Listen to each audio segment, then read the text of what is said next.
It's recording now. And I apologize to everyone. We've already started. And just being excited. And this morning we've read Matthew 28, and we're now reading John 20. And we're reviewing the first things that happened on the first day of the week after the crucifixion. And we're going to get into it. And I've been talking now for about 15 minutes. So I apologize. I'm not going to repeat it all.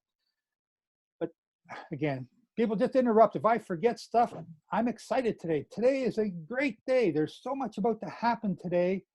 It's a great day, and it starts at 9 a.m. And we've started this service at 9:15 for all of you. And I'm excited. I'm just excited. Rachel, you have your hand up. How the lower hand, unmute. Go ahead. Where'd you go? Hi, I've I'm lost here. you. Okay, what? Yeah, I got a question. No, it's not really a question. It's just a little remark. You've read where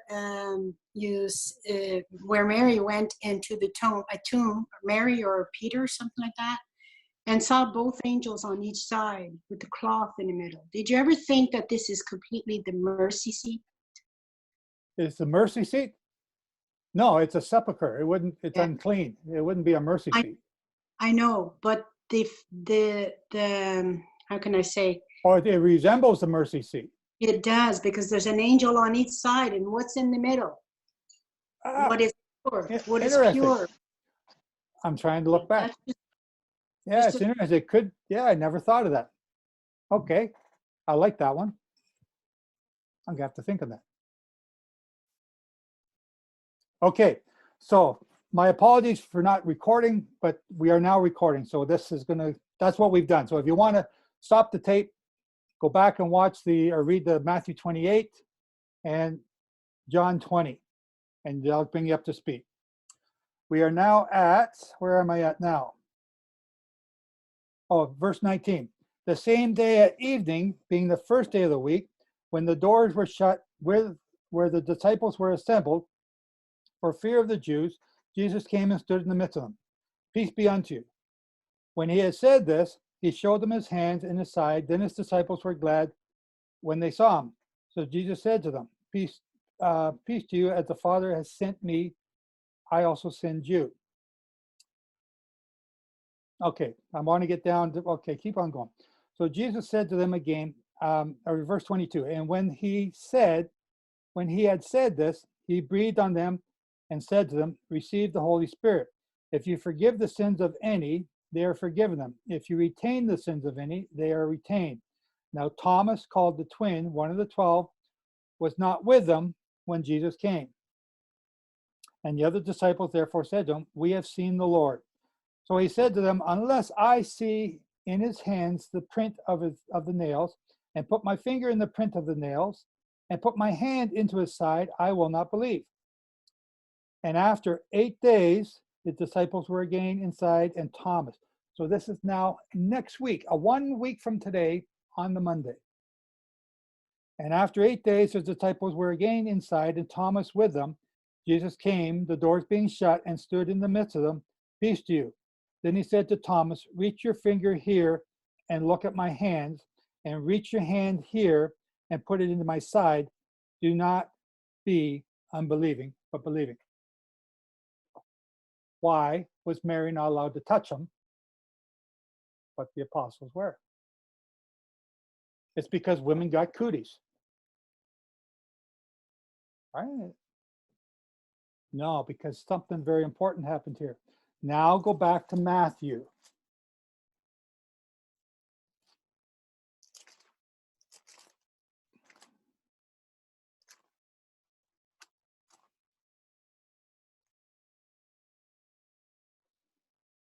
We're going to go to Matthew 27 now and redo this again. We're going to start in verse 50.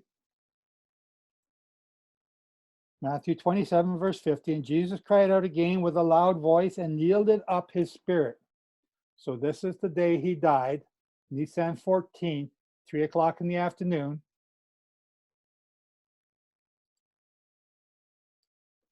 Oops, what'd I do?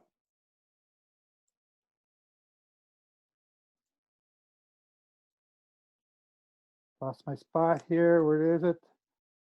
And Jesus cried a loud voice and lifted up his spirit. Verse 51, then behold, the veil of the temple was torn in two from top to bottom, and the earth quaked, and the rocks were split. And the graves were open, and the many bodies of the saints who had fallen asleep were raised up. Why did that happen? Ask yourself, why did that happen? Verse 53, and coming out of the graves after his resurrection. When did he resurrect? We just read it. It was at the end of the Sabbath and the start of the 7th or 8th day, Sunday. After his resurrection, coming out of the graves after his resurrection, they went into the holy city and appeared to many. Then what happened to them? Where did these people go that came out of the grave? It doesn't say a thing. It doesn't tell you anything about where they went. Did they die the second death? The saints. Who are the saints? It doesn't say, but who are the saints of the Old Testament? Up until this time, who are they? Abram, Moses, Isaac, Jacob, Noah, Shem, Enoch, Elijah, Elisha. I don't know, pick some other names. Amos, Zechariah. Who are they? It doesn't say. And if Abraham and Moses are one of them, did they die a second death?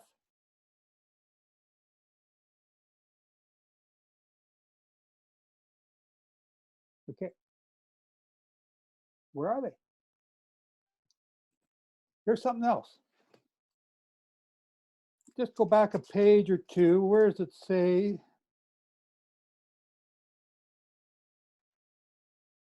Where does it say? Is it in Matthew? Yeshua said to the thief on the tree, today you'll be with me in paradise. I don't see it here in Matthew. But it might be in Luke or someplace else.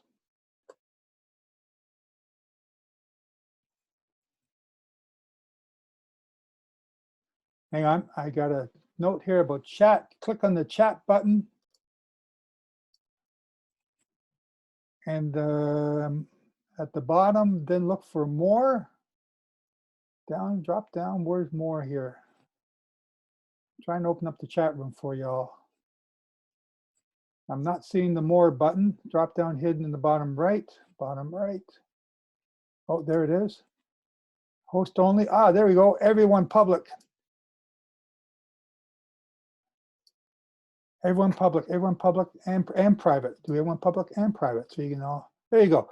Now everyone can talk privately and publicly on the chat. Thank you, Mike. Very good.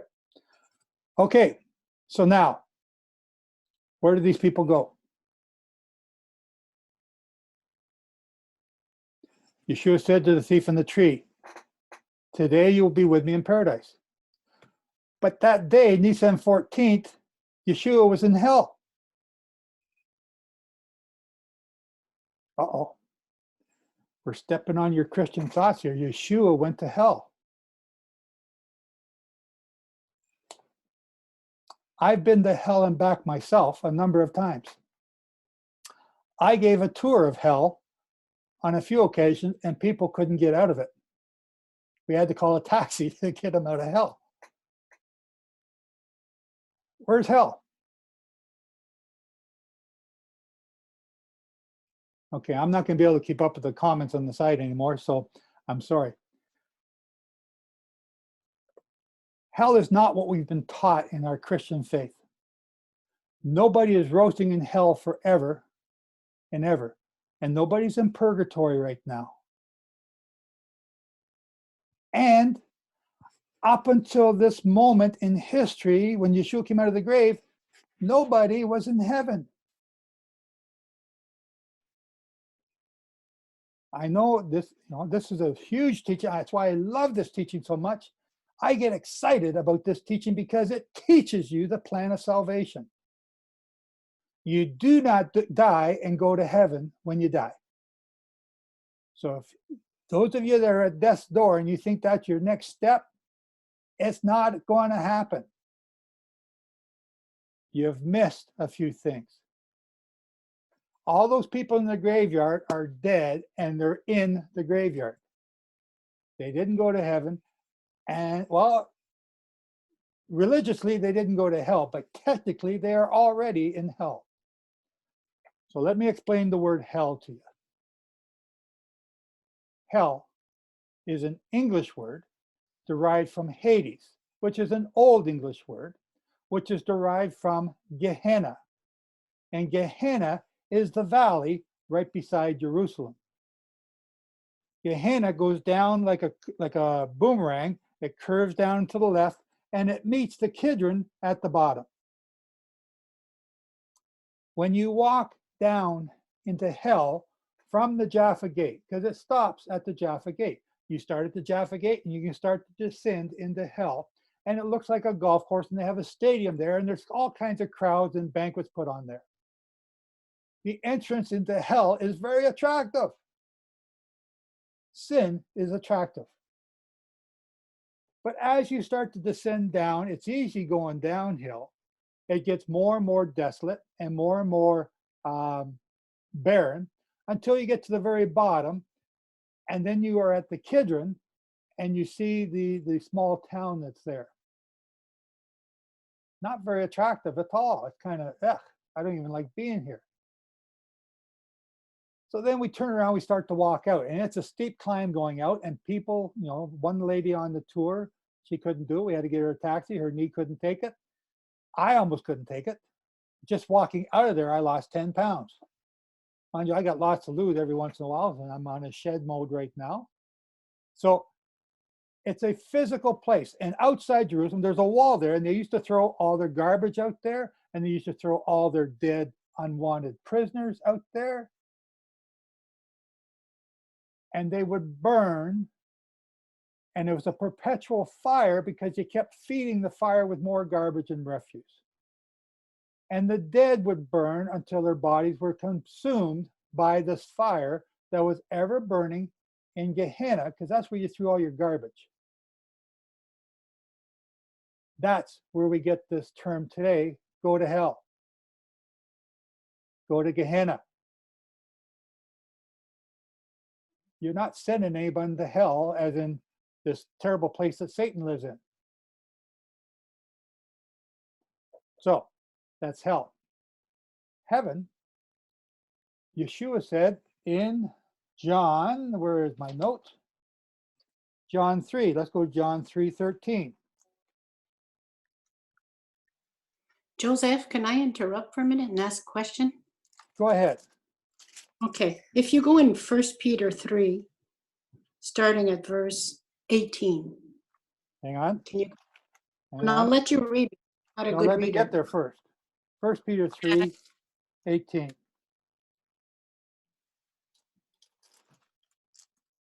Okay. Go ahead and read till 21. Knowing that you were not redeemed with corruptible things like silver or gold from your aimless conduct received by tradition from your fathers, but with the precious blood of Christ as a lamb without blemish and without spot. Wait a minute. Where are you? First Peter. First Peter. Oh, I'm 1 3? Peter 1. Sorry. 1 Peter Yeah. 3. 1 Yeah. Peter 3:18. You can even, go ahead. 18 to 21. Yeah. For Christ also suffered once for sins, for the just and the unjust, that he might bring us to God, being put to death in the flesh, but made alive in the spirit. But whom also went and preached to the spirits in prison, who formerly were disobedient when once the divine long-suffering waited in the days of Noah, while the ark was being prepared, in which a few, that is 8 souls, were saved through water. There is also an antitype which now saves us, baptism, not the removal of the filth of flesh, but the answer of a good conscience toward God through the resurrection of Jesus Christ. Yes. So what's your question? I always somehow related that for those that resurrected on that day. Or am I confused here? Especially with verse 20. Do you understand my question?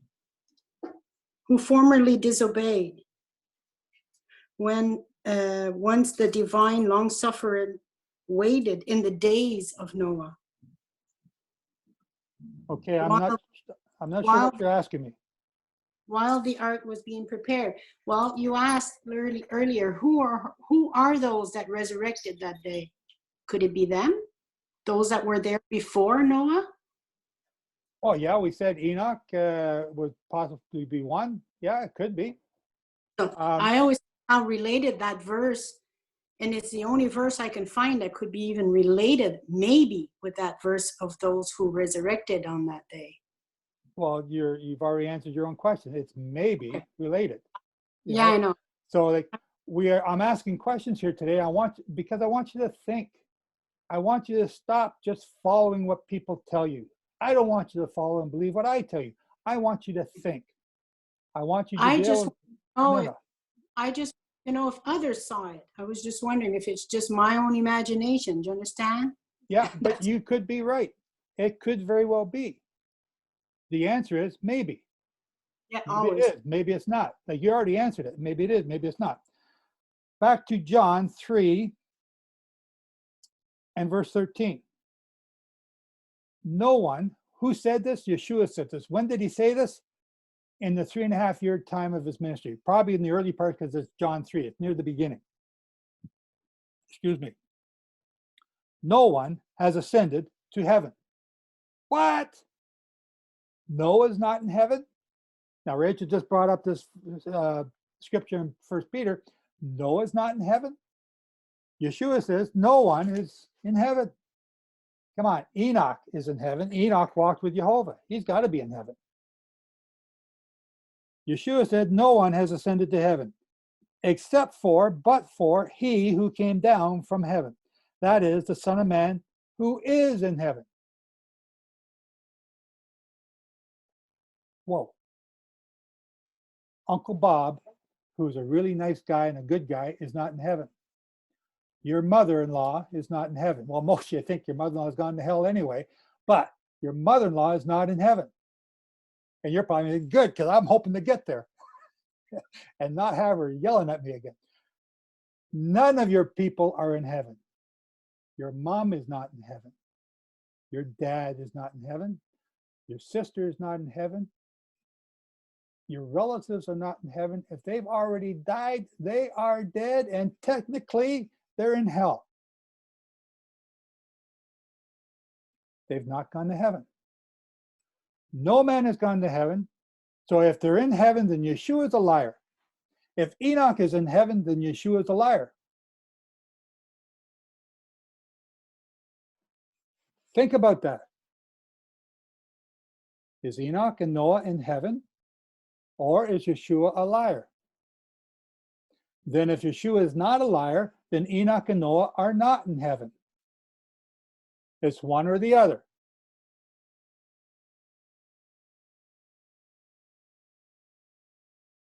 I see these question marks on everybody's faces, which is good. And the blanks on all the other ones that don't have their faces on there. Let's go to Hebrews 11, because most people believe Enoch is in heaven. Hebrews, where are you, Hebrews? Hebrews 11. We're going to go to verse 13. Now, this is the faith chapter, and it's talking about all those saints who have died before. These all died in faith, not having received the promise, but having seen them afar off, were assured of them, embraced them, and confessed that they were strangers and pilgrims of the earth, on the earth.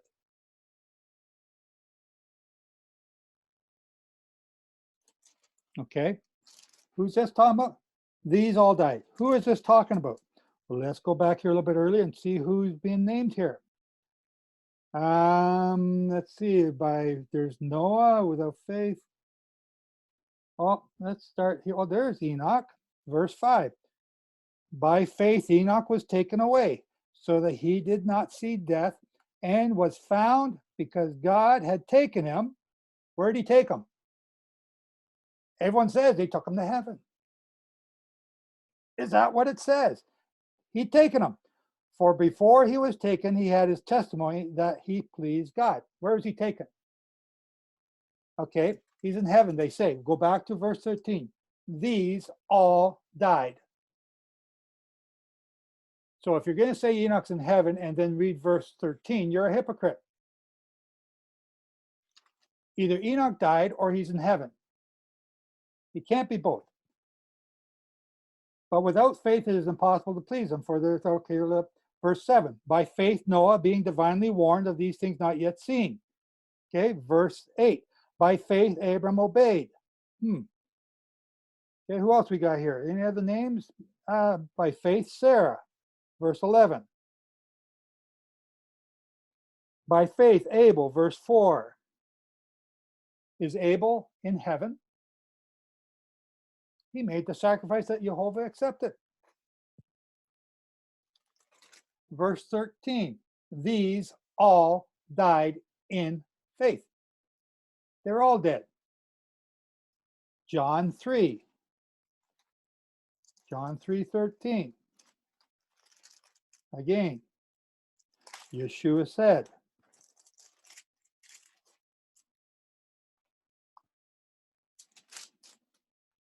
no one has ascended to heaven but he who came down from heaven, that is the Son of Man who is in heaven.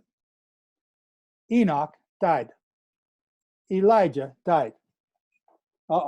Elijah, they say he went to heaven. Let me read to you something here. This is, where is this? This is 2 Kings 2:16. Many readers assume that Elijah at that point was made immortal and taken to heaven where Yehovah lives. This is not the case. The sons of the prophets knew otherwise. Read the story of Elijah when he was taken up in the chariots of fire. The prophets, Elijah and the other prophets, went looking for him. How long did they look for him? They knew the whirlwind had simply removed Elijah to another location on the earth. They exclaimed to Elisha, look now, there are 50 strong men with your servants. Please let them go and search for your master, lest perhaps the Spirit of the Lord has taken him up and cast him upon some mountain or into some valley. They went looking for him. This is 2 Kings 2:16. The disciples were concerned, Elijah's disciples were concerned for Elijah's safety. So they went out, a party of 50 men, 50. I wonder what that means, to search for him. The 50 searched for 3 days, but did not find him. I wonder if that 3 days means anything. Interesting. So now, let's keep on reading. Another passage proves conclusively that Elijah was not taken up to live in heaven. But we're not told that in our catechism class. The Bible records that Elijah wrote a letter to Jeroboam, the king of Judah, several years after he was removed in the whirlwind. Notice the sequence of events recorded in your Bible. Elijah's last recorded and dated act occurred during the reign of the Israelite king Ahaziah, when Elijah told the king he would die for his sins. That is 2 Kings 1:3-17. Ahaziah's reign lasted only about a year, circa 850 BC. Elijah's removal and replacement by Elijah is then recorded in the next chapter of 2 Kings 2. The story continues with incidents from Elisha's life, including an encounter with Jehoshaphat, king of Judah, 2 Kings 3, verses 11-14. Several years later, Jehoram, I always have trouble saying all these names. Several years later, Jehoram, son of Jehoshaphat, succeeded his father as king of Judah, circa 845 BC. 2 Kings 8:16. Jehoram proved to be a wicked king, leading the nation of Judah in rebellion against God's commandments. A few years into Jehoram's reign and several years after Elijah's removal, Jehoram received a letter from Elijah warning the king of dire consequences because of his sins. The letter is recorded in 2 Chronicles 21, 12 to 15. This letter proves that the prophet was still alive on the earth some years after he was removed by the whirlwind and replaced by Elisha. Yehovah has chosen Elisha to succeed Elijah as his prophet. So he bodily removed Elijah to another place where he continued to live for at least 7 more years, as his letter to Jehoram demonstrates. So I rest my case about Elijah going to heaven, and Enoch, and the others. No one had gone to heaven prior to Yeshua coming down from heaven. What has that got to do with Wave Sheaf Day? Everything. Joseph. Everything. Go ahead, Rachel. Oh, sorry, I got some more people here. Go ahead. It's Julie. I just have a question. Go ahead, Julie. In Hebrews chapter 11, Okay. verse 5. Hang on. Hebrews 11, verse 5. Okay. Mommy. Oh, sorry. Can you read it? I'm sorry. My daughter's here. Mommy, Hi, daughter. how can you talk to us? Well, okay, by faith Enoch was taken away so that he did not see death and was not found because God had taken him. For before he was taken, he had his testimony that it pleased God. Okay, Julie, you got a question? Yeah, it just seems to say that he didn't see death. Yes, it does. So I guess I'm confused. No, it's perfectly legit because that's what it does say. It says that so that he did not see death. Then you turn over the next page and read verse 13. These all died. So either he saw death or he didn't see death. But Joseph, this is Rachel. Yep. In all those that he mentioned in chapter 11, the only one he mentions that did not see death was Enoch. Now, I'm not arguing. I'm absolutely sure he did not go through. He's in heaven.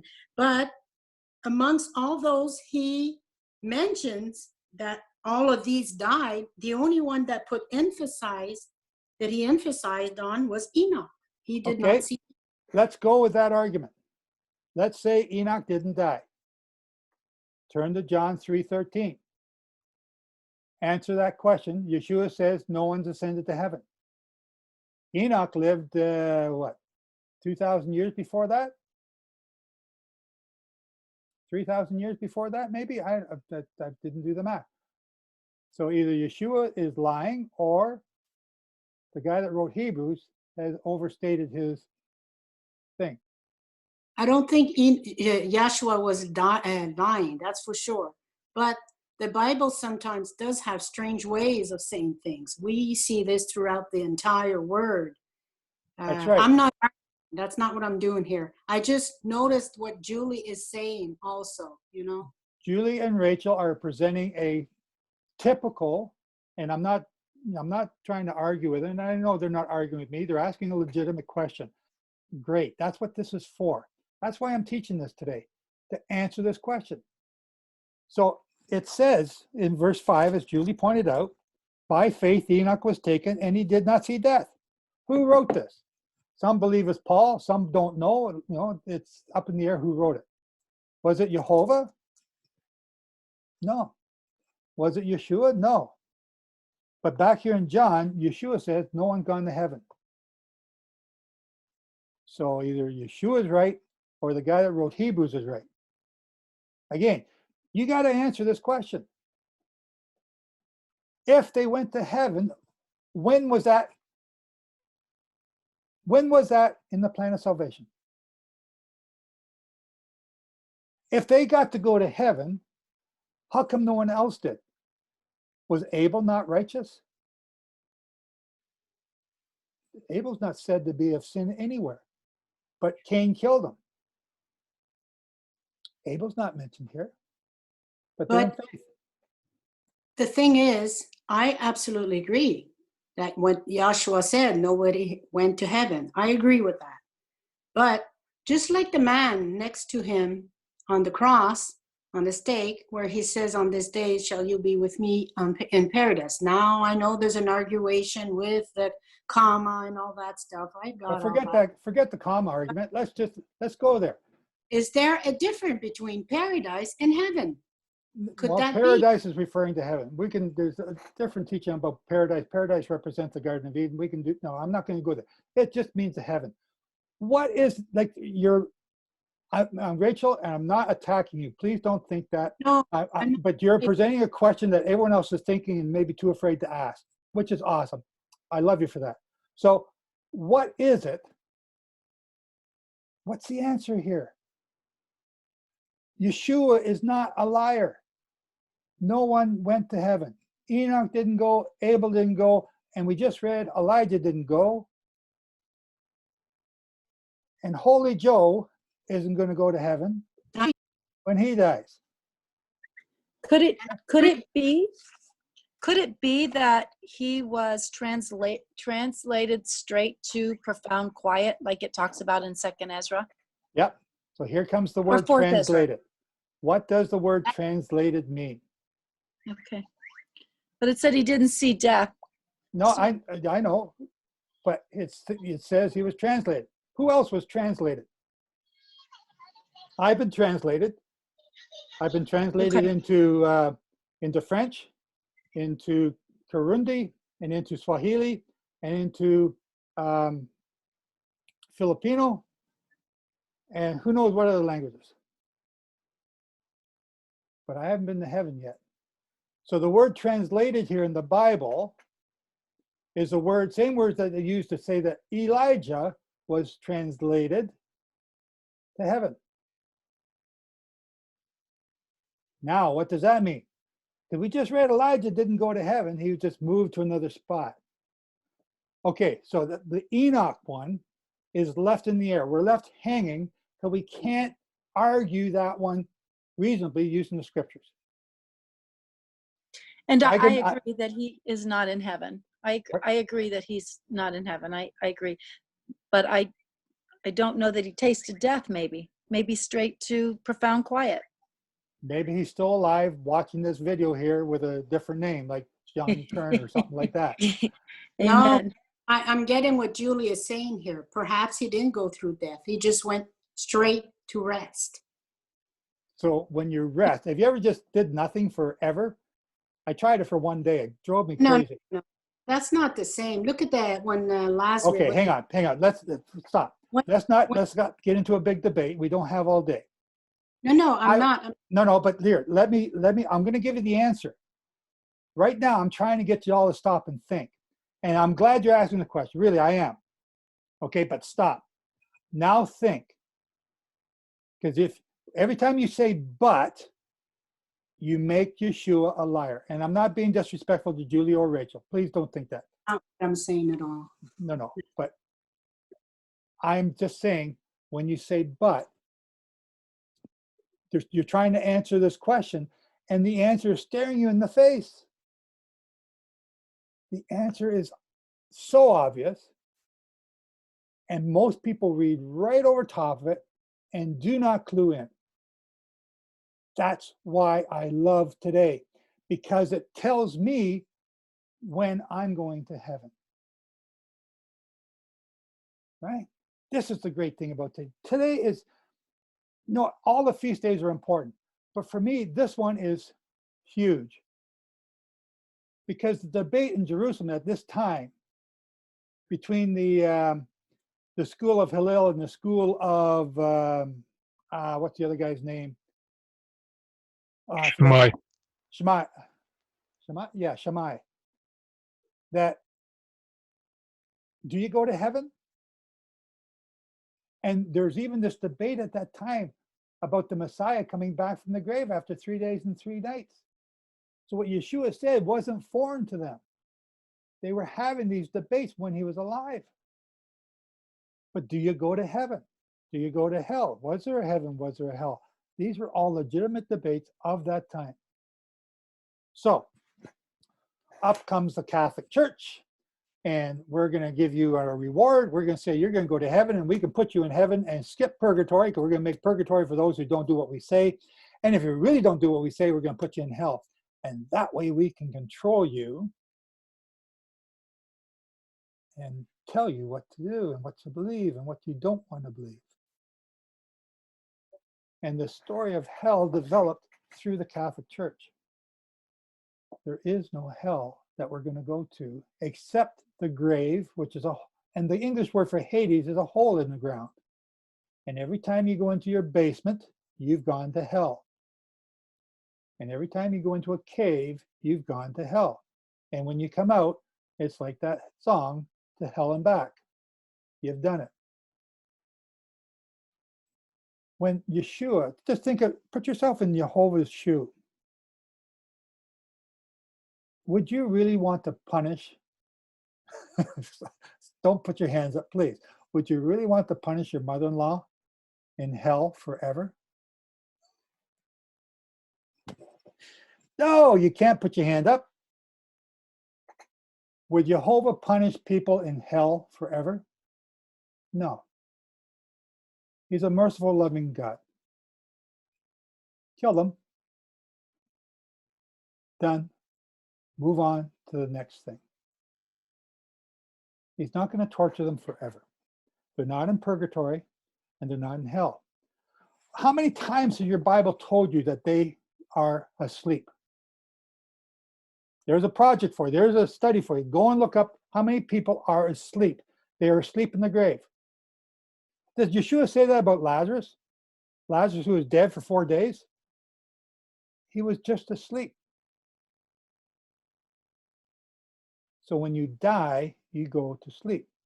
I woke up this morning all excited about today, about this lesson, about this teaching. I love doing this teaching because it meant something to me. I came out of the Catholic faith, and I believed that we were all going to purgatory, to be tormented. And if we were good enough in purgatory, we might just be able to make it to heaven. And in purgatory, in order to make it to heaven, I had to have people pray for me. So I had to make a lot of friends so that they would pray for me when I died. And I felt guilty for not praying for my grandfather when he died, because we all thought he was in purgatory. He wasn't exactly a saint here on earth, so he must be in purgatory, and he wasn't really that bad. Okay, so enough. Let's stop beating around the bush. Where did these saints go? They came out of the grave. The answer is in the Old Testament. Why did Yeshua tell Mary not to touch him? The answer is in the Old Testament. Why was the apostles allowed to touch him later that day, and 8 days later Thomas was? Again, the answer is in the Old Testament. So let's go there. Let's find the answer.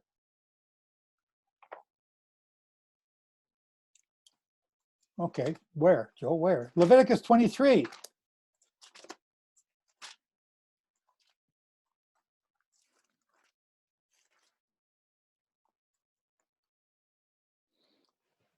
Let's start in verse 1. And the Lord said to Moses, saying, speak to the children of Israel and say to them, the feast of the Lord which you shall proclaim to be holy convocations.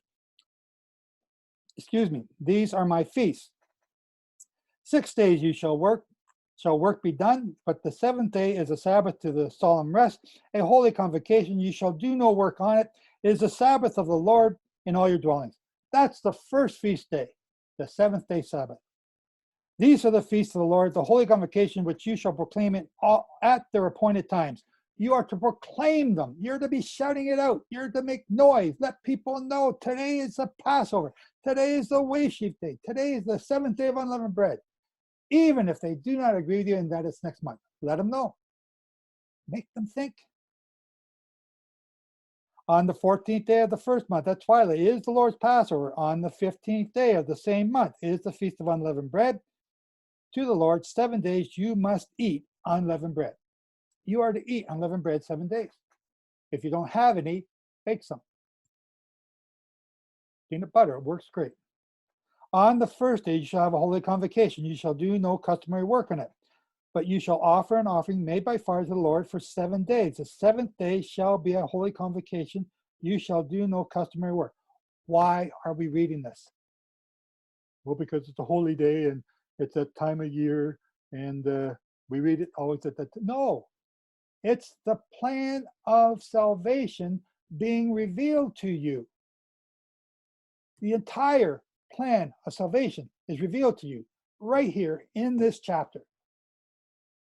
You don't have to read anything else in the entire Bible except this one chapter to know the whole plan of salvation. The first part, the seventh day Sabbath, that is part of the plan of salvation. Now, we were reading in the book of Hebrews. What did we read in Hebrews? There is a rest.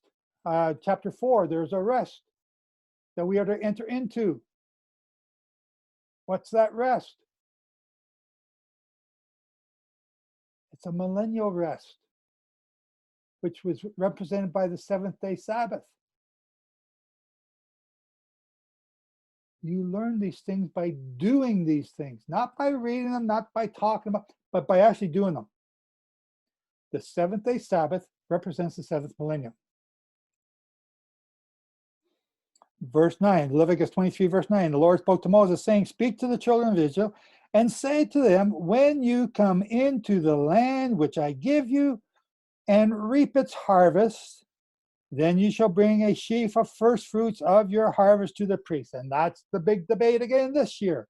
And this year, and I can understand the debate because we are 30 days ahead of when I expected to be keeping this day. He shall wave the sheaf before the Lord to be accepted on behalf of the day, on the day after the Sabbath, the priest shall wave it. That is this morning. And you shall offer on that day, when you wave the sheaf, a male lamb of the first year without blemish as a burnt offering to the Lord. Its grain offering shall be 2/10 of an ephah. And Glenn, I'm going to need your help. I need that scripture in Deuteronomy that you've been using. Bring it up for me in a minute. Its grain offering shall be 2/10 of an ephah of fine flour mixed with oil, an offering made by fire to the Lord for a sweet aroma. And its drink offering shall be of wine, 1/4 of a hin. So if you're a Baptist, you can't do this, because Baptists don't drink wine. Okay, that's a joke. Come on, smile, laugh, okay? Yeshua, the wave offering's made with wine. Come on, have some fun. You shall eat neither bread, nor parched grain, nor fresh grain, until the same day that you have brought an offering to your God. It shall be a statute forever throughout your generations in all your dwellings. Okay, Glenn, you got that scripture? Leviticus 2:14. No, not that one. I want Deuteronomy something. The one you've been arguing there on Facebook all this time. Deuteronomy about putting the sickle to the grain. Oh, sure. Give me a sec. I'll get it to you. I'm not as quick as you. That's why I'm asking you, because I'm not as quick as you. Okay. I think it's around Deuteronomy 6 or something.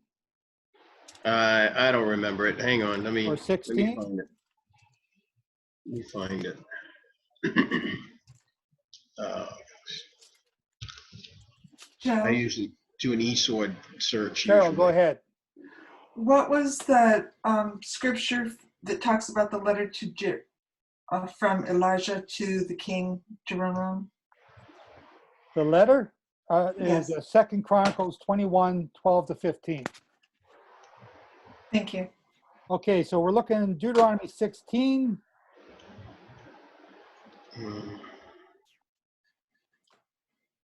That's okay. I'm going to start in verse 1.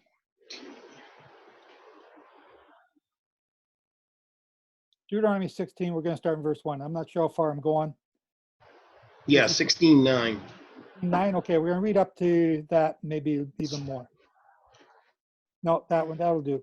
Observe the month of Abib and keep the Passover of the Lord your God. For in the month of Abib, the Lord your God brought you out of Egypt by night. The month of Abib, the month of green ears. Look up the word Aviv, study that word. You need to do it now while the debate is going on. It's back and forth. Everyone's trying to redefine what it says. Therefore you shall, verse 2, therefore you shall sacrifice the Passover to the Lord your God from the flock and the herd in the place where the Lord chooses to put his name. You shall eat no unleavened bread with it. 7 days you shall eat unleavened bread with it. That is the bread of affliction, for you came out of the land of Egypt in haste, that you may remember the day in which you came out of the land of Egypt all the days of your life. And no leaven shall be seen among you in all your territory for 7 days, nor shall any of the meat which you sacrifice the first day at twilight remain until the morning. And this is why, if I can, I have a fire, and any leftover lamb, I burn it. The bones, the sauce, whatever. I don't know why, I just do it. It says to do it, so I do it. I don't always understand some of these things. You may not sacrifice the Passover within any of your gates, which the Lord your God gives you. But at the place where the Lord your God chooses to make his name abide, there you shall sacrifice the Passover at twilight, that's the afternoon, at the going down of the sun, at the time you came out of Egypt. This represents, as you all know, the time when Yeshua was killed at 3 o'clock in the afternoon.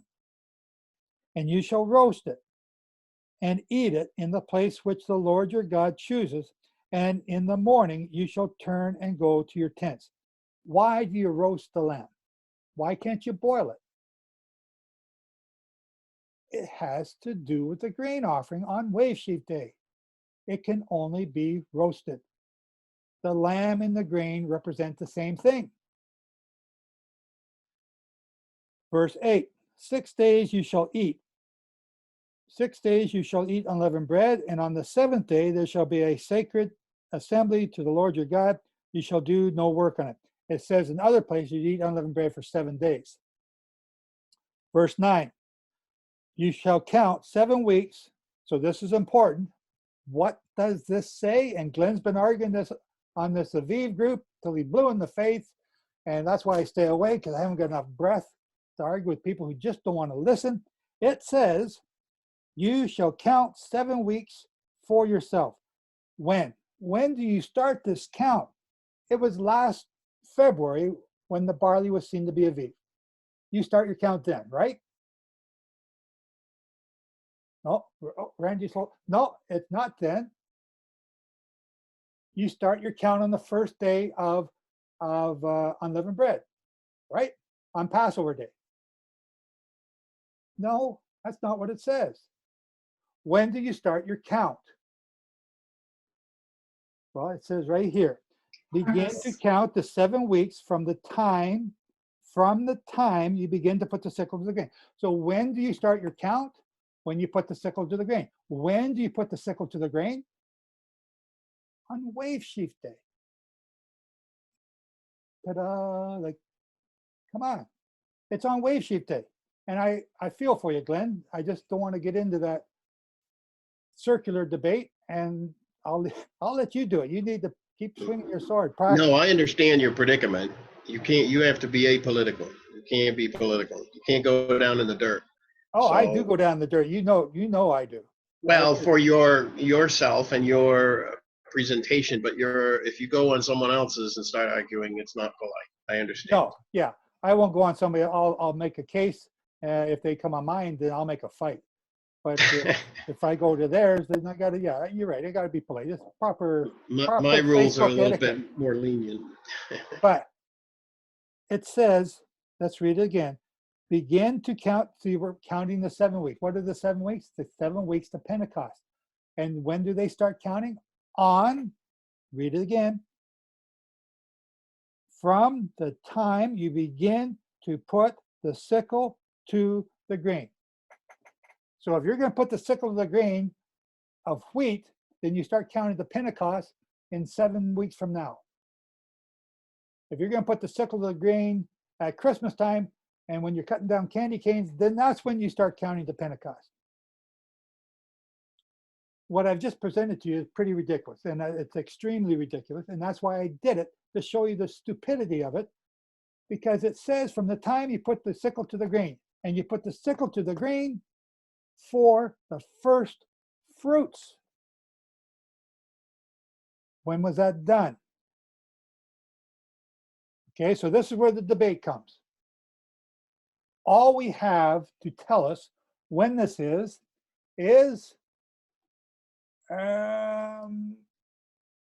did I save it? From the Talmud. Where in the Talmud does it say that? Now, we don't read the Talmud because that's a Jewish thing. Yeah, we read the Talmud. And there are good things in the Talmud to teach us. And I'm not going to search for it, and because I don't know where I put it. But I saved it somewhere. Saved it for today. But like I said, I got too many notes to go over today. And we're just going to go with off the top of my head. Now, I know you're all sitting at home. Many of you got just a couple people around you. Like me, I got other people in other rooms who don't want to hear this. And I'm speaking loud and they can hear me. And they're turning up the volume so they don't hear me. But you're all going to take part today. I'm going to unmute you all so that I can, no, that's mute, unmute. Unmute. Now I can hear you. Uh-oh, somebody's rustling around. Be quiet. I'm talking. Okay.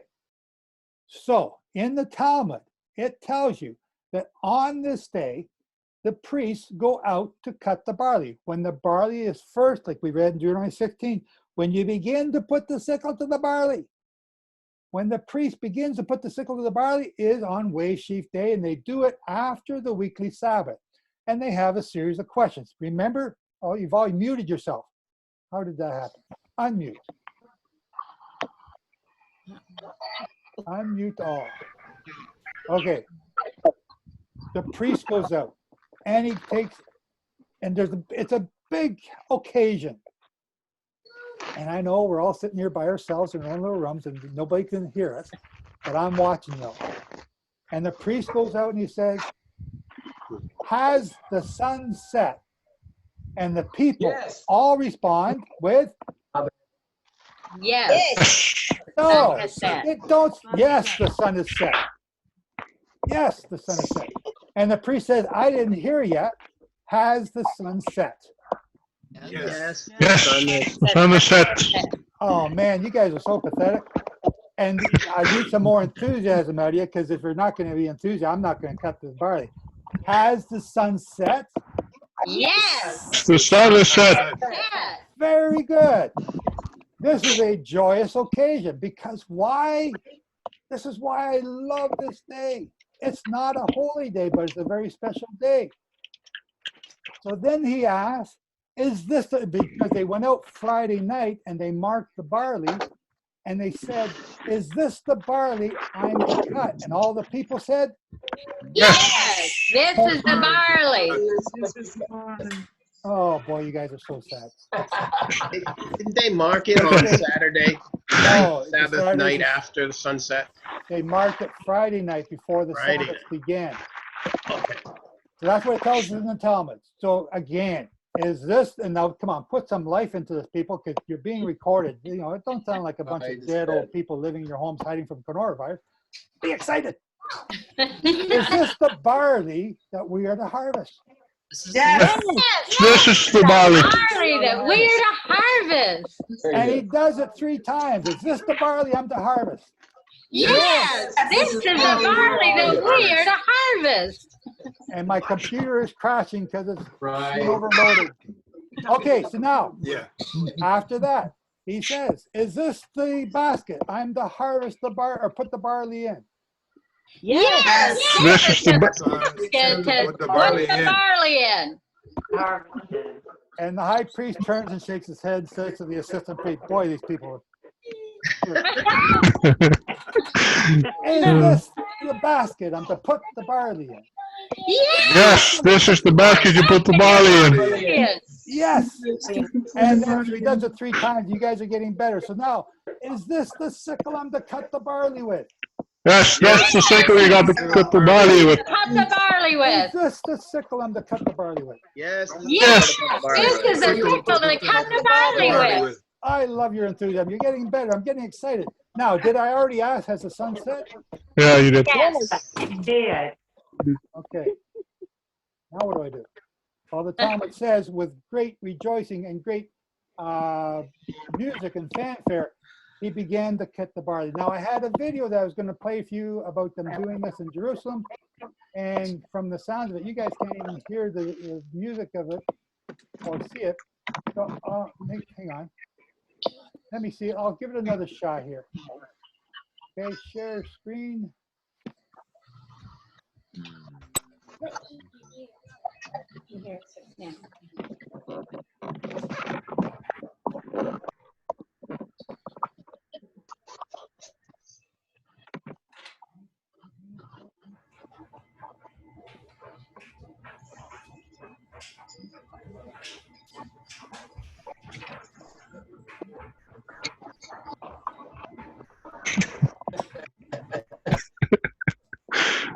Can you hear that? You gotta watch commercials every day. No. Making us hungry. There we go. It is. Okay. You probably need to mute us all again.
Something you're going to be doing every Sunday now? No.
See that bright brain full of activity?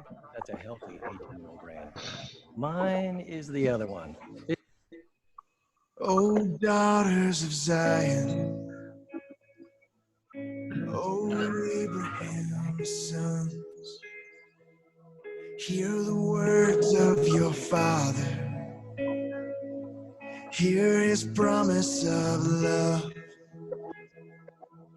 I will make you a blessing, so count the stars if you can.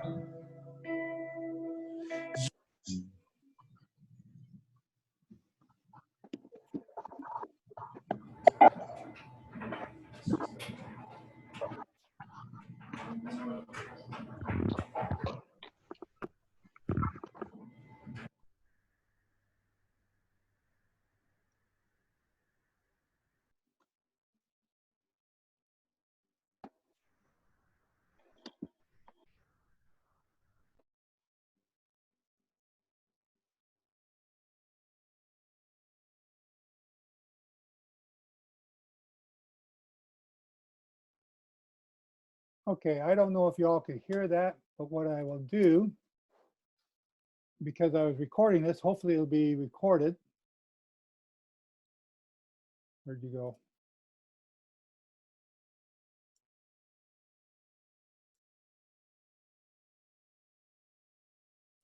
And I'll put it in the, okay, I can't get it to work right now. My computer's making me mad. So at least you got to see it if you couldn't hear it. That's the offering that they're practicing now in Israel. So we had a few things going on here. Now, did you hear it? Did anybody hear it, what they were saying? Not a word. Okay, I will put it in the notes here, or I'll put it with the video afterwards, and you can watch it. It's just showing you that they're doing this exercise right now. They're practicing for the temple. So what is this? What does this mean? Everything that we've been talking about here this morning, what does it mean? Who are these saints that came back to life? What happened to them? Where'd they go? What has that got to do? The Wave Sheaf offering, why is it so important for us to understand today? And I just realized I forgot to make note. It's in 2 Corinthians, I believe, where it says, or 1 or 2 Thessalonians, where it says that Yeshua came out of the grave and he led a host of captives with him. Somebody know the scripture I'm talking about? I forgot it. And I don't have it in my notes here.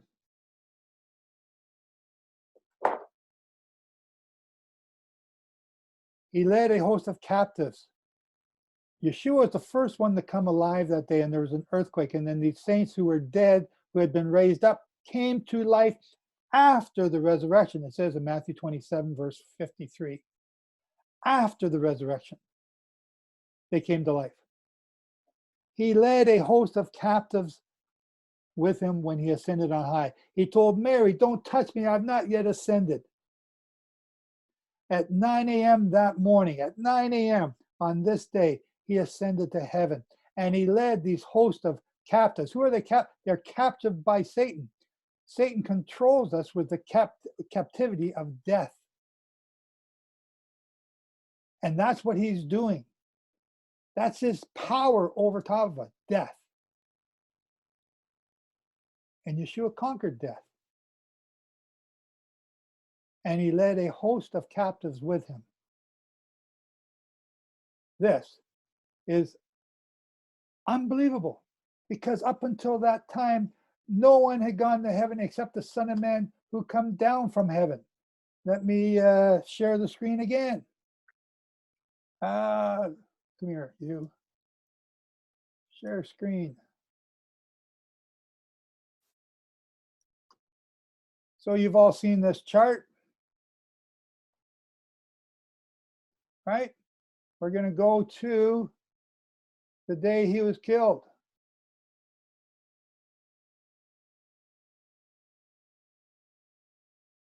(31 AD).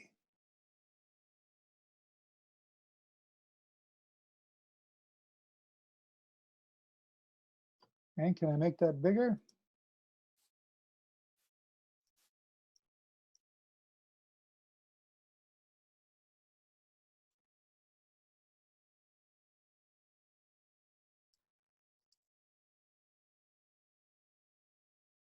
Everybody can see that? He was killed in 31 AD. And he came out of the grave 3 days and 3 nights later. Do you know what this means? This day you shall be with me in paradise. That's what he said to the thief on the tree. This day. Well, it wasn't the day he died. It was the millennial day. Because that 4th millennium that he was in ended in 85 Common Era. In 85 Common Era began the 5th millennial day. The 5th millennial day. That's the millennial day that the thief on the tree went to paradise with him. The 4th millennial day went to paradise with him, with the rest of the saints who came out of the grave that Saturday night.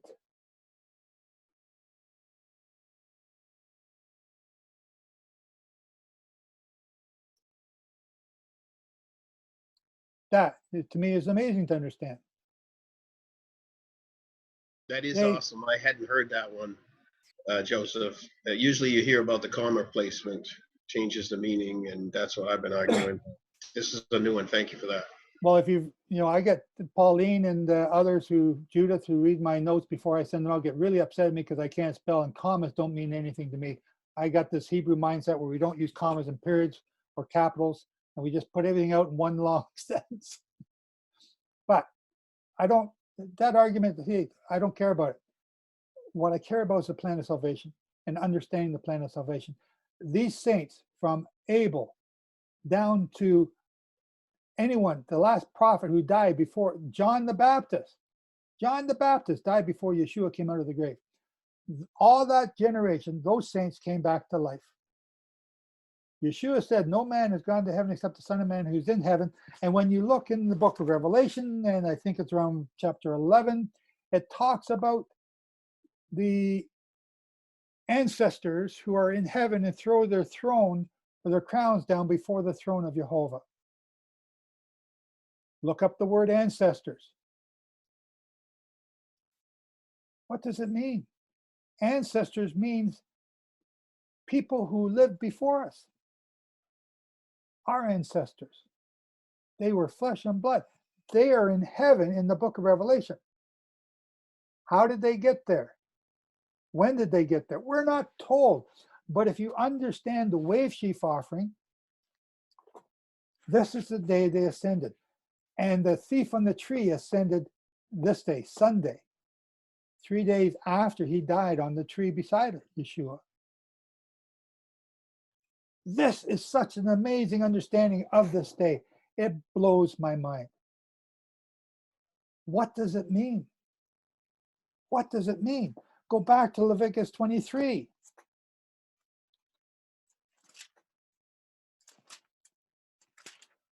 Where are you? Where are you? One page at a time. Oh, that's Exodus, no wonder. Leviticus 23.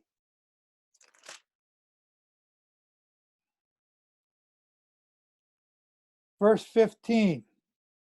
And you shall count for yourselves from the day after the Sabbath, from the day that you brought the sheaf of wave offering, 7 Sabbaths shall be completed.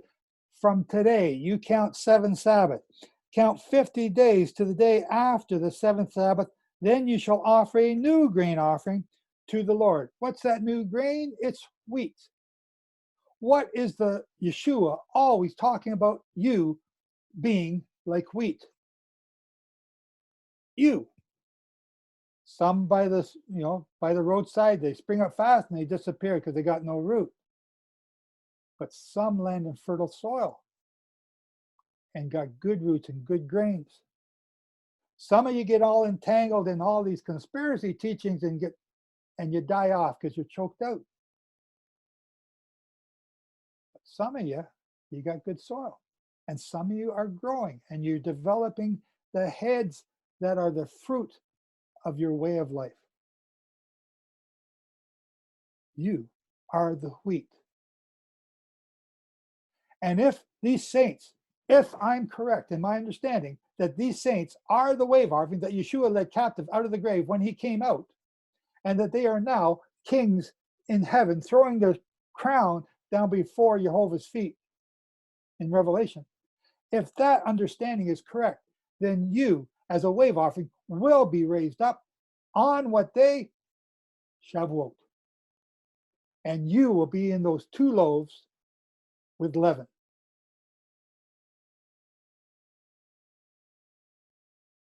When is that? That's the next big thing that we are looking to be a part of.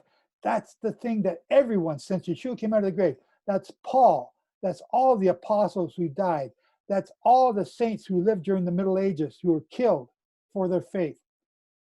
That's you and your brethren who died in the faith will be raised up at this time on Shavuot. And I believe that time to be, well, Revelation says it's at the end of the tribulation.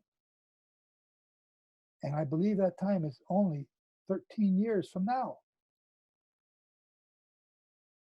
13 years until you are translated and changed in the twinkling of an eye to meet the saints who have come out of the grave and are already ascending and will be changed in the twinkling of an eye. They are going to come first and we're going to come right after them. That's the meaning of this day. And all it says is you're to make a wave offering. It doesn't tell you anything else.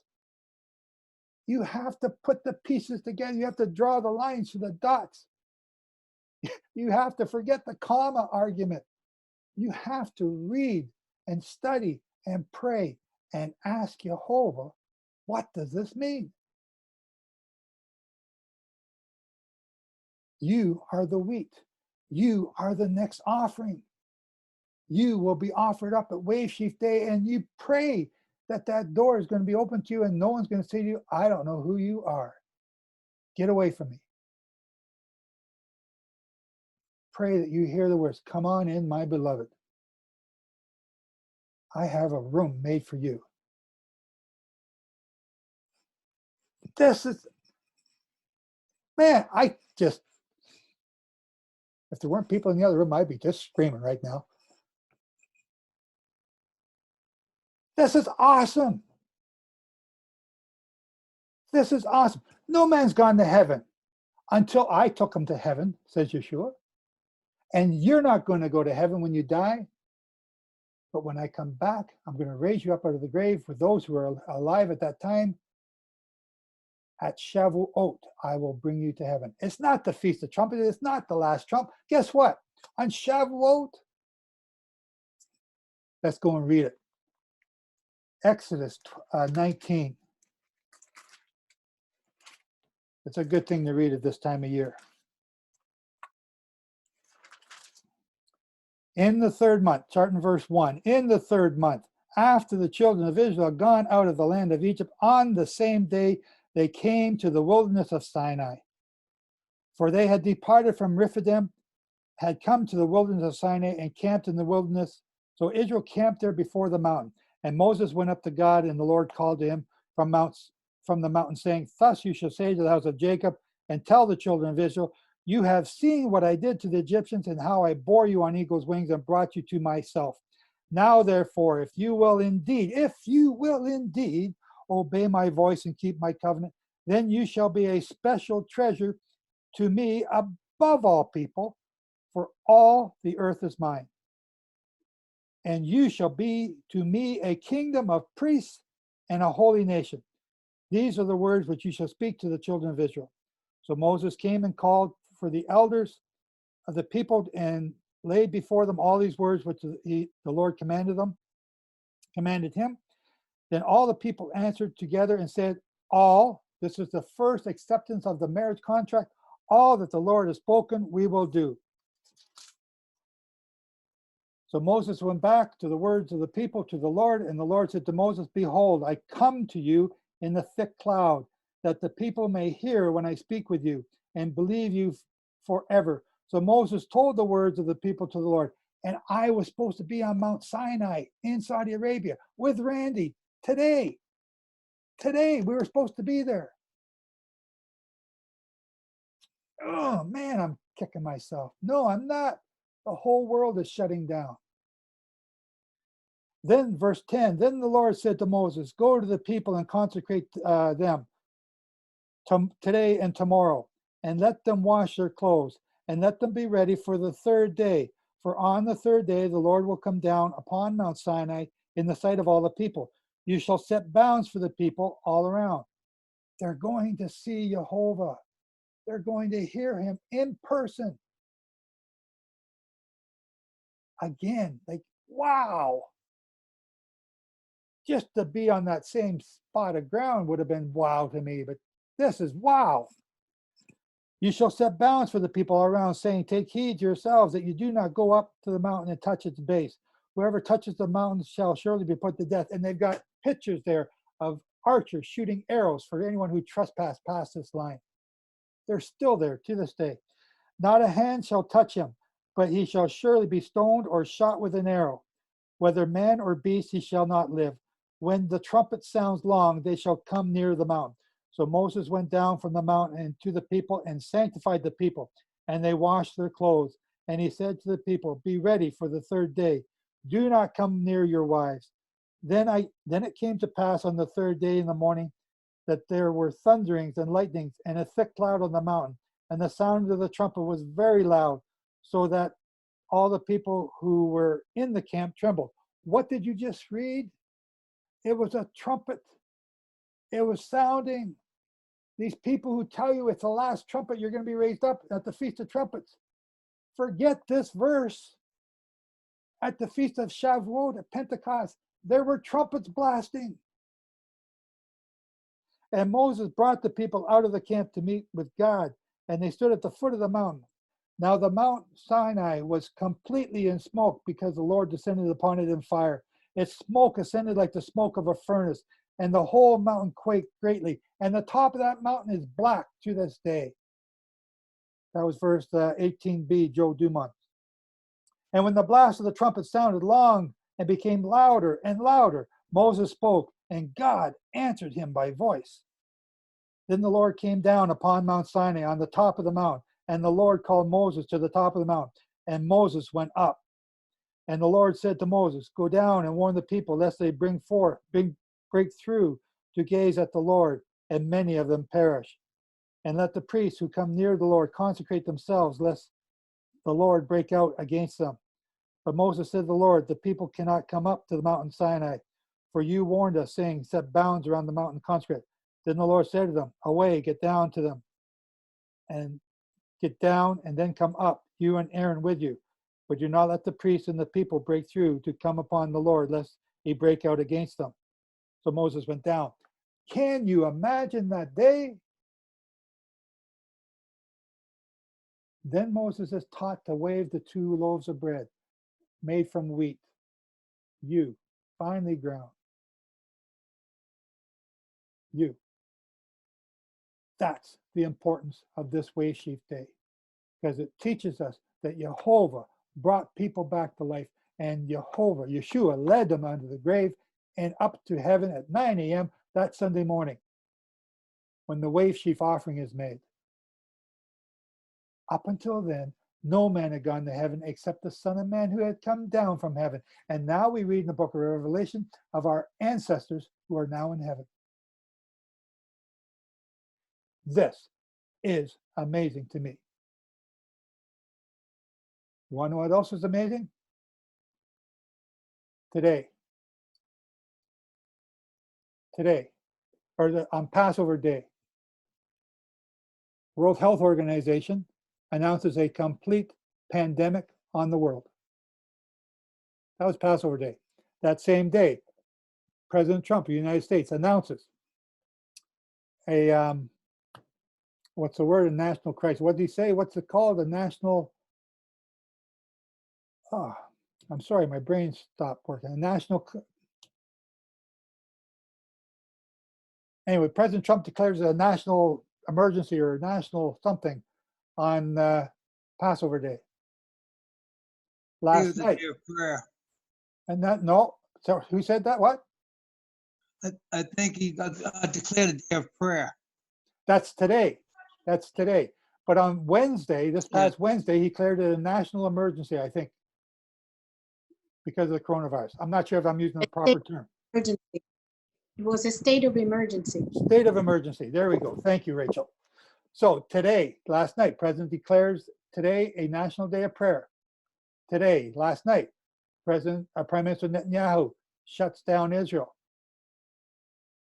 This morning, the news in Canada is, if you're on vacation, you better hurry up and get home before we shut down all the airplanes. The world is shutting down. The world is shutting down. What is going to happen on Tuesday? I don't know, but I can hardly wait to see. I'm expecting something. And guess what? All my teachings have been for May 31st. Shavuot, May 31st, the start of the 2,300 days. Becca Bitterman has been saying how spring in Israel is rushing to bust out, rushing to get out. And when she first said that, I was kind of scared. I said, no, because we're going to be way before any other time that I know of. And she said, no, it's rushing. We could have an early Passover. I said, no, it messes with my books. You know, can't do that. And she said, well, it just might. So I started looking at the tombstones to see if they told me if they had early Passover. Then I found this other fellow who had, using the Hillel calendar, having Passovers before the equinox many, many times. And then last night, this morning, I found this thing from the Catholic Church saying that anyone who keeps the Easter with the Jews before the equinox is to be, whatever they said, kicked out. So this is not an unnormal thing. We follow Yehovah, we follow the barley, we follow the cloud. So what now? Shavuot, 50 days from now, May 3rd, not May 31st. What's going to happen? I do not know. I have not had time to check and recheck all these dates and refigure all my figuring. I've been so busy trying to catch up to the cloud this past month that my head is spinning. But I'm going to look and I'm going to see what is happening on May 3rd. And there's another part of me that wants to say, I'm sorry. You know, I didn't see this coming. It looks like the world is being shut down. The whole world. This is not some conspiracy teaching. This is real. I listened to a doctor on the news today, and he's begging people to get real because they thought it was a joke. They didn't take it serious. And now they are the #1 place that's dying. This is serious. It's not a joke. These are real people. And he says the mortality rate in Italy is twice the average in China. Twice. That's because they have more old people there. And I'm looking around the screen here now, and I see a lot of not so young people. Take it serious, folks. Take it serious. I'm not so worried about your sake because you guys are obeying Yehovah. But your families, your parents, your in-laws, your children who aren't obeying, take it seriously. I spoke to my family on the family chat there yesterday, and none of them, well, a lot of them don't want to talk to me again because I scared them again because they still don't think it's serious. They still think it's just, you know, some guy made it up and the media is hyping up because they got nothing else to talk about. That's a bunch of crap. This is real. We're about to shut down the planes here in Canada. If you're not home soon, you might not be coming home. They're going to do that around the world. That maybe is the announcement for Tuesday. Who knows? Things are changing so fast with this virus. Have you considered this year, 2020, 2019, forest fires, floods in the United States, floods in the breadbasket, forest fires in California, forest fires in British Columbia. Supposed to be, what, winter time in Australia? They got forest fires.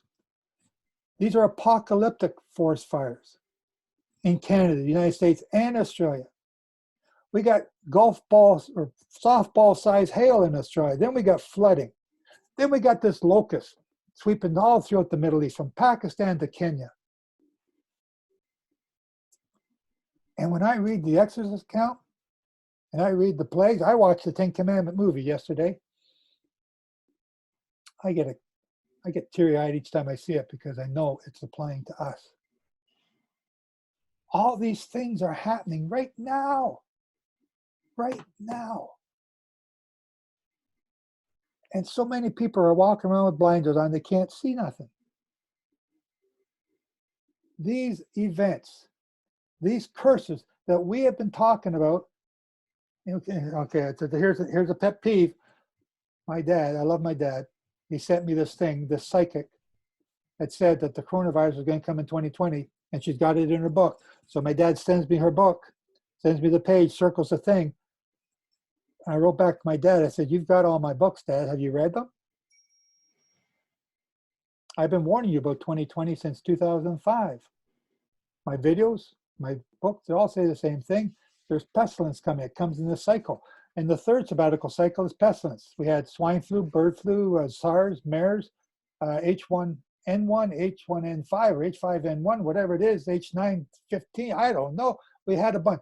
You had Ebola, but they never became epidemics or pandemics.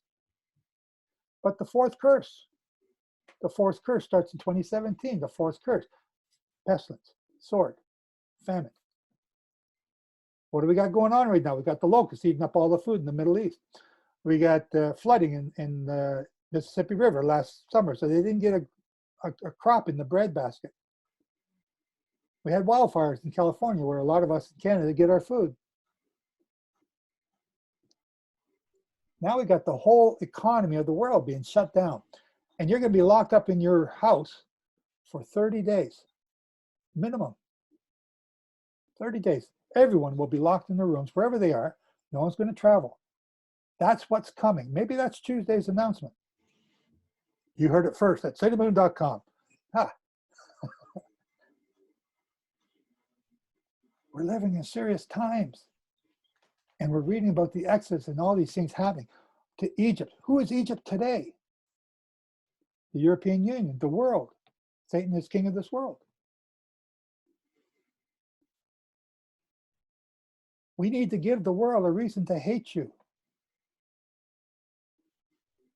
You need to start speaking up. I already have a lot of people that hate me.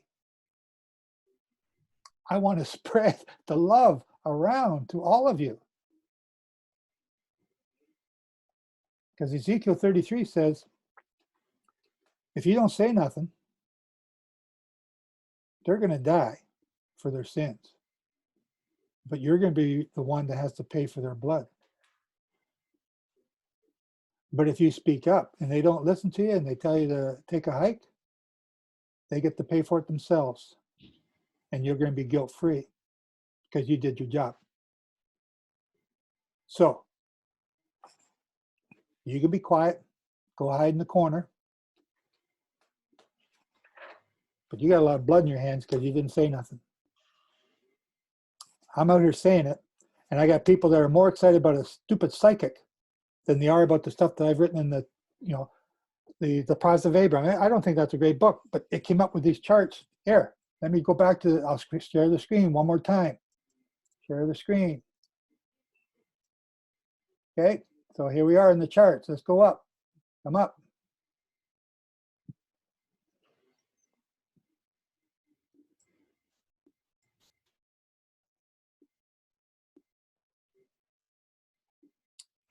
(2010) is when the third curse of pestilence starts. 2017, the fourth curse, pestilence, famine, and sword. And each time when I go back in history, they last for the 3rd and 4th sabbatical cycles and into the 5th sabbatical cycle to the year 2024, 15 years. So we go back to the Jubilee cycle before. All the area in green here are the, where is it? The pestilence and famine and earthquakes. No, that's not it. The cholera, called El Tor, this broke out in the Anglo-Saxon nations. We go down here and we have, starting 1899 up until 1926, we have a series of epidemics.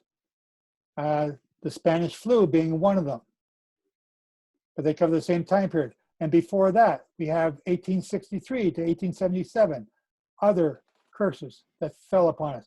And from 1814 up until 1851, another curse.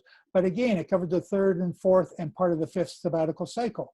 Then we have the bubonic plagues in the 3rd and 4th cycle, 1765 to 1779. My footnotes are down below. And then again in 1716 to 1730. Here's all the footnotes. You can read them. They're all here. And then the plague of 1668 and another plague of 1636. Again, during the 3rd and the 4th sabbatical cycle. I've been telling you about this since 2005. But if I told you I was a psychic, I'd be famous now.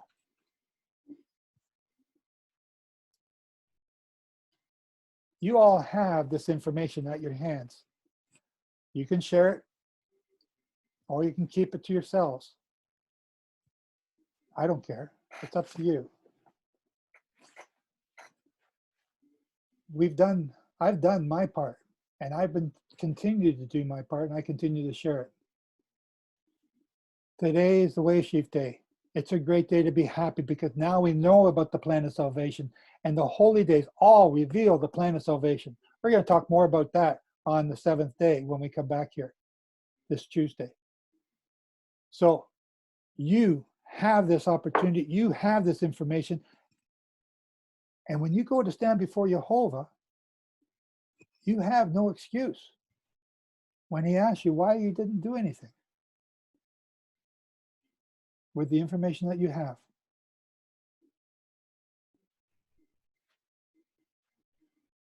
Well, I didn't see that coming, Joe. I thought this was a fun day. Yeah, it's a serious day too, because of what's going on in the world, all around us right now. We should be screaming our heads off, and I'm trying. I've written to Fox News. I've written ABC. I've written to Dr. James Dobson. I've written to the 700 Club. I've written to the one here in Canada. I forgot what they're called. I've gone there in person. Yet I can't get past the secretary at the front door. Nobody wants to hear this stuff because it messes with their theology. Maybe you got a way to say something differently than I do. Maybe I'm too blunt. Maybe I'm too much of a boot up your butt ditch digger. I don't know. Maybe I'm not the politically correct, polite type of guy that you need to be. I don't know. Maybe you are.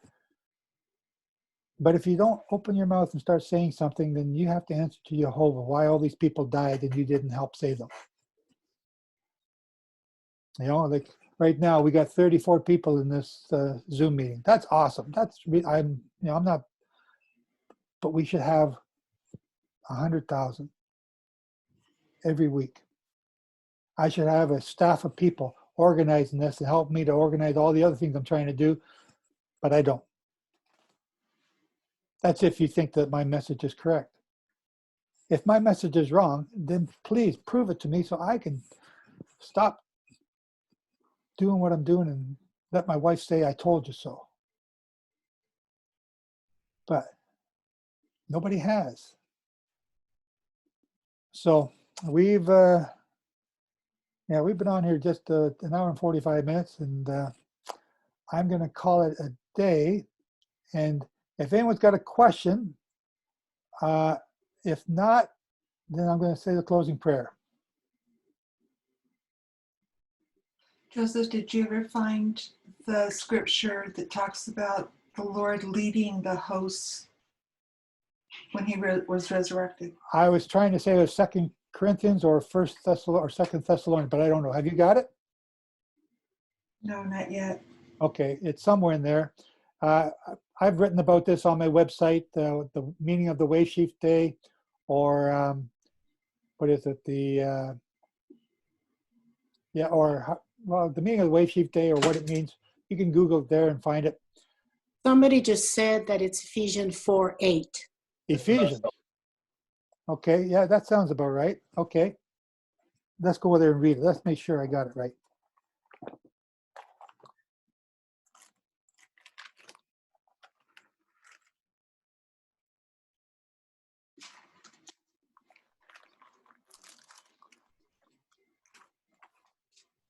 Ephesians 4:8.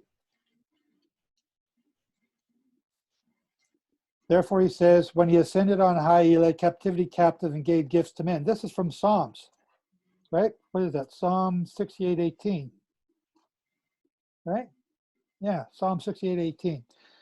Now this, he ascended, what does it mean? But that he also first descended into the lower parts of the earth. He who descended is also the one who ascended far above all the heavens, that he might fill all things.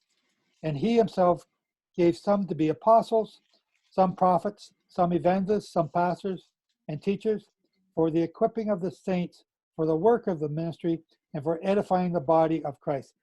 And that's you people right there.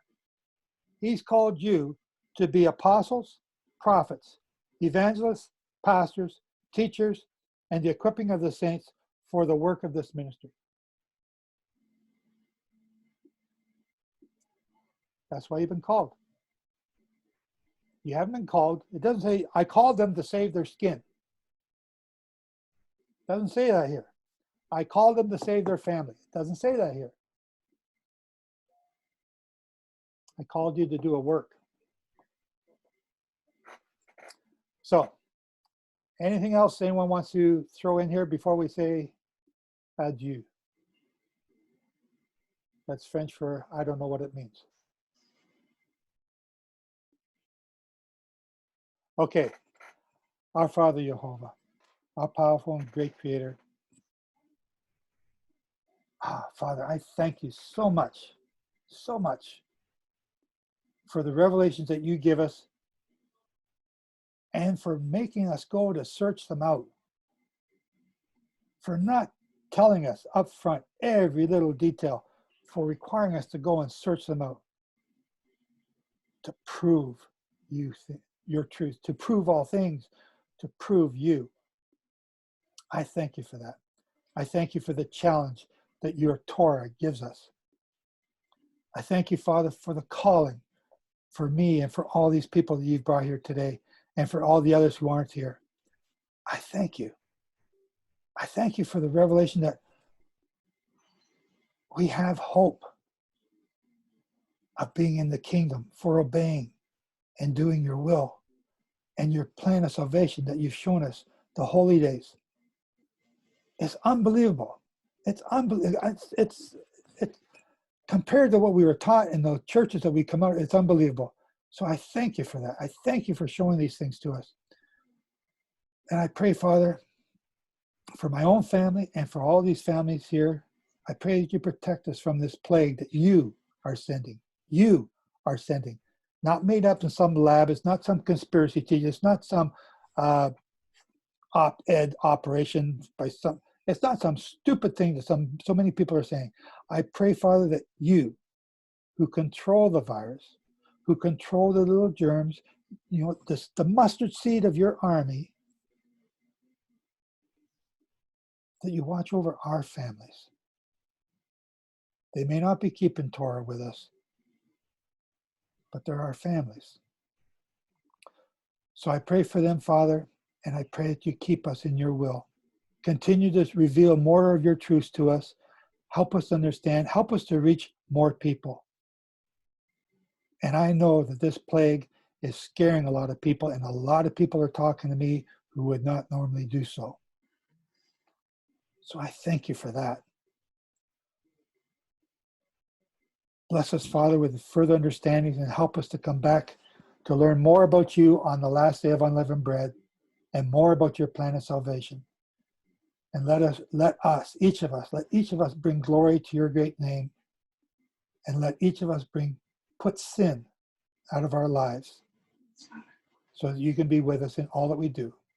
Again, for the glory of the name of Yehovah, we give you thanks and praise. Amen. And hang on, with that, ladies and gentlemen, I'm going to end this meeting, stop the recording,